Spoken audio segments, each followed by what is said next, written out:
For 6 minutes, please.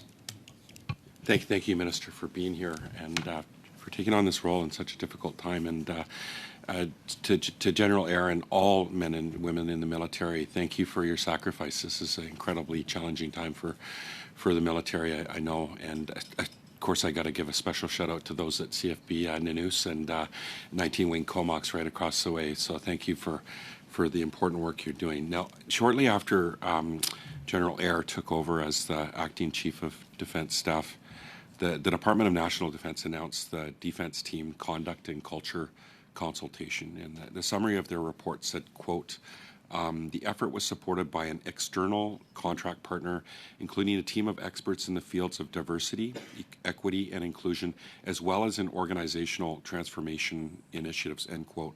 Was McKinsey the expert external contract partner? Jenny, go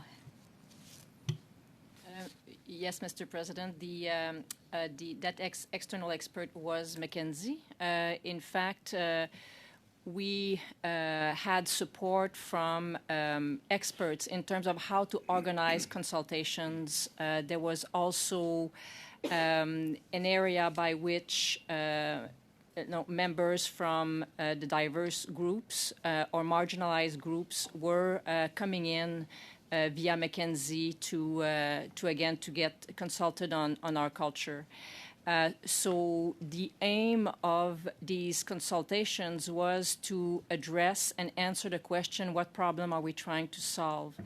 I absolutely agree that the external reviews and recommendations are key to the work that we are doing, but they are not going to the source of the issue, which is understanding culture and understanding what informs our culture so that we can actually craft a strategy that will address the various pillars that informs our culture, which is leadership, identity, service before self, and teamwork. So these are the 4 pillars which we have crafted our strategy on. I really appreciate that, General, and for your service as well. Did McKinsey employees conduct any interviews with military sexual trauma survivors directly, having them relive their stories in interviews on behalf of the armed forces? So they have. So they have consulted with a variety of defense team members.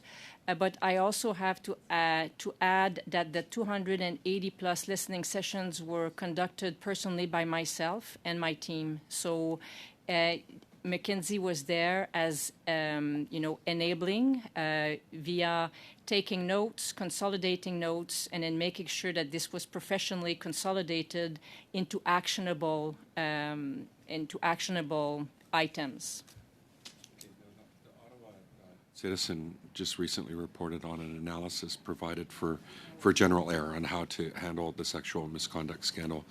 In General Eyre, I think you claim that the situation, says, quote, has become a battle over the narrative, end quote, and recommended the creation of avenues for survivors to be heard internally to prevent more public news stories. I guess what was the recommendation referring to the creation of the Chief of Professional Conduct and Culture, or was it in the creation of the Conduct and Culture Consultations, or both? So, Mr. Chair, at that period of time, I was receiving much advice. And so that particular article was one of many opinions that were offered over that time frame. It is important to hear all voices, as many voices as possible. And that's the reason why CPCC embarked on this widespread consultation to hear those voices. Okay, what we've seen so far is it seems McKinsey is more experienced in PR repair than in handling interpersonal and organizational issues of such great importance and sensitivity.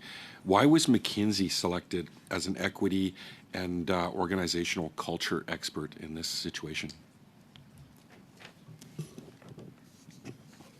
Across the board, I want to first and foremost allude to a Treasury Board policy which encourages independent advice for large transformational projects.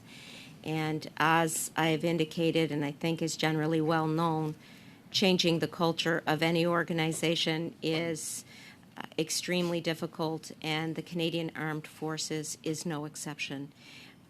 We recognize the massive change that is before us.